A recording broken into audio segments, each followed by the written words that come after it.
ગુજરાતીઓને કે બહાર ફરવા જવું હોય કે પછી ક્યાંય વિદેશમાં નોકરી કરવાની ઈચ્છા રાખવી હોય ને તો એના મોઢે એક કન્ટ્રીનું નામ પહેલા આવે અને એ છે અમેરિકા.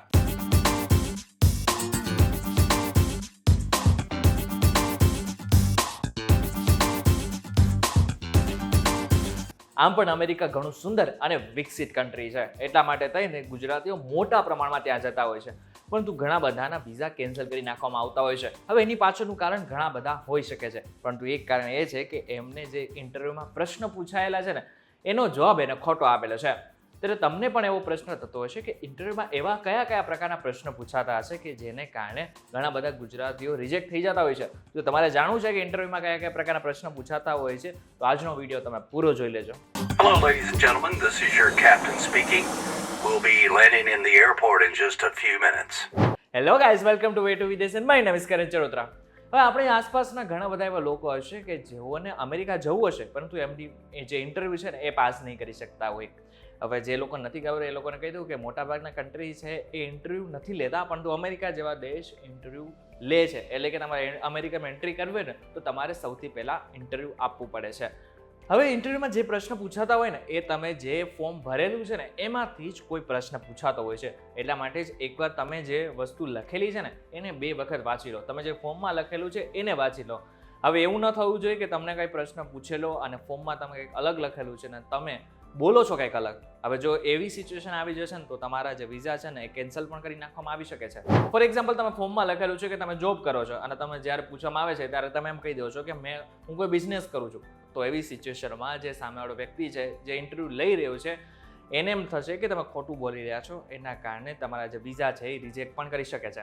હવે સૌથી પહેલો પ્રશ્ન એ પૂછવામાં આવતો હોય છે કે તમારો અમેરિકા જવાનો પર્પસ શું છે, એટલે કે હેતુ શું છે, તમે શા માટે અમેરિકા જઈ રહ્યા છો. હવે તે તમે જ્યારે ફોર્મ ભરી રહ્યા છો ને એ ફોર્મમાં તમે લખેલું જ હશે, એટલા માટે થઈને એકવાર તમે એ વાંચી પણ લેજો અને જ્યારે પ્રશ્ન પૂછવામાં આવે ત્યારે એ જ સેમ ટુ સેમ જવાબ તમારે આપવાનો છે. ફોર એક્ઝામ્પલ, તમે લખેલું છે કે હું અમેરિકામાં ફરવા જઈ રહ્યો છું, તો તમારે પણ એ જ રીતનાનો જવાબ આપવાનો છે કે અમેરિકા શા માટે તમે જઈ રહ્યા છો, તો તમે ફરવા માટે જઈ રહ્યા છો. બીજો પ્રશ્ન એ પૂછવામાં આવતો હોય છે સામાન્ય રીતે કે તમે શું અમેરિકામાં જાઓ છો તો તમે કોઈને ઓળખો છો ખરા.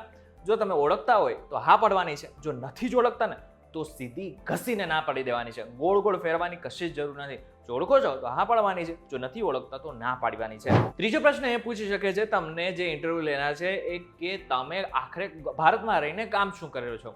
આમ જોવા જઈએ તો આ પ્રશ્ન પહેલાં પણ પૂછી શકે છે અને પછી પણ પૂછી શકે છે. એટલા માટે એક વસ્તુ જોઈ લેજો કે તમે આખરે કામ શું કરો છો. પહેલાં જેવી રીતના મેં તમને કીધું કે તમને જો પૂછવામાં આવે કે તમે શું કામ કરી રહ્યા છો તો તમારા ફોર્મમાં કંઈક અલગ લખેલું હોય ને તમે કંઈક બોલો છો અલગ, તો એવી સિચ્યુએશનમાં તમારા જે વિઝા છે એ રિજેક્ટ કરવામાં આવી શકે છે. આના પછીનો એક ક્વેશ્ચન એ પૂછી શકે છે કે તમારી આખરે આવક કેટલી છે. હવે જે ફોર્મમાં લખેલી છે ને એ જ આવક તમારે કહેવાની છે. થોડો ઘણો ડિફરન્સ ચાલશે, પરંતુ એવું ના થાય કે તમારી આવક આખરે હોય છે 20 લાખ ને તમે બોલી દો કે 5 લાખ.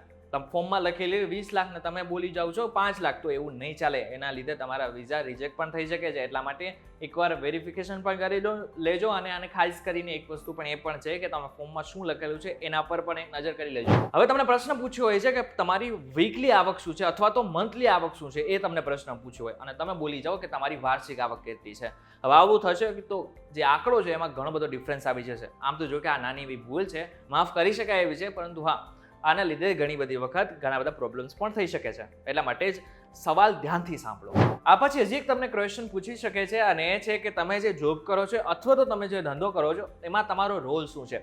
હવે તમને એમ લાગતું હશે કે આની પહેલાં મેં જે પ્રશ્ન પૂછેલો હતો એમાં જવાબ તો આપી દીધો કે ફોર એક્ઝામ્પલ હું એન્જિનિયર છું, તો મેં તો કહી દીધું કે હું એન્જિનિયર છું. તો આ જે ક્વેશ્ચન છે એ ક્રોસ વેરિફિકેશન માટે પણ ક્વેશ્ચન પૂછાતો હોય છે. એટલે કે કદાચ બની શકે કોઈ ખોટું બોલે કે હું એન્જિનિયર છું, પરંતુ જો હવે આગળ એને એવું ક્વેશ્ચન પૂછવામાં આવે છે કે તમે એન્જિનિયરમાં શું કરો છો, તો જે વ્યક્તિ એન્જિનિયર છે જ નહીં એને ખબર નહીં પડે કે આગળ શું કહેવાનું છે, પરંતુ જે વ્યક્તિ એન્જિનિયર છે એને બધી જ જાણકારી હશે. એટલા માટે તે ખોટું નહીં બોલે એવું માનવામાં આવે છે. આ બાદ હજી એક પ્રશ્ન પૂછવામાં આવી શકે છે કે અમેરિકામાં તમે કયા સિટીમાં રહેવાના છો, અથવા તો એની સાથે સાથે તમને એ પણ પ્રશ્ન પૂછી શકે છે કે તમે કોના ઘરે રહેવાના છો. એના ઘરનું નામ અથવા તો એના ઘરના જે સદસ્ય છે તેનું નામ પણ પૂછી શકે છે. અને એનાથી પણ વધારે મહત્વનું, તમે કયા સિટીમાં ફરવાના છો એની પણ માહિતી એ લોકો તમારી પાસે માંગી શકે છે.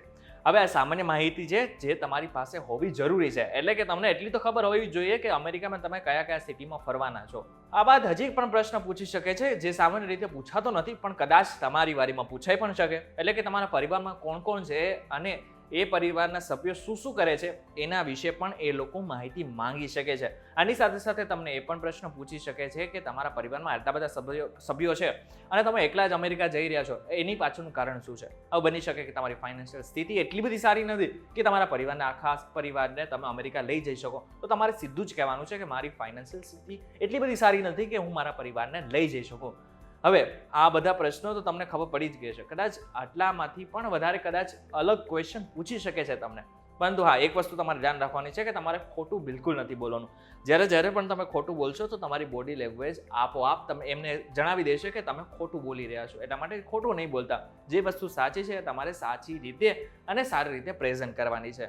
ઇન્ટરવ્યુમાં એવા બધા કોઈ ક્વેશ્ચન નથી પૂછાતા, એવા બધા કોઈ ટ્રિકી ક્વેશ્ચન પણ નથી પૂછાતા કે જેના લીધે તમને ન આવડે. બીજું એક મહત્વની વાત તો એ છે કે તમે જ્યારે પણ ક્વેશ્ચન આન્સર આપતા હોય ત્યારે બિલકુલ મનમાં એવો ડર નથી રાખવાનો કે મને નહીં આવડે તો મને રિજેક્ટ થઈ જાય.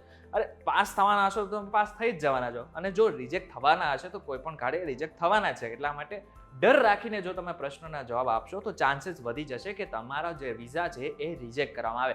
એટલા માટે જ બિલકુલ મનમાં ડર ન રાખો, નર્વસનેસ તમને તમારામાં ન જ આવવી જોઈએ. એટલે વિડીયોમાં તમને ખબર પડી ગઈ છે કે કેટલા મહત્વના ક્વેશ્ચન છે. એટલે ફરી એકવાર કહું છું કે આટલા જ ક્વેશ્ચન નથી, આનાથી પણ વિશેષ એવા ક્વેશ્ચન પૂછી શકાય છે, પરંતુ આ કેટલાક એવા મેઇન ક્વેશ્ચન હતા કે જે પૂછાતા હોય છે.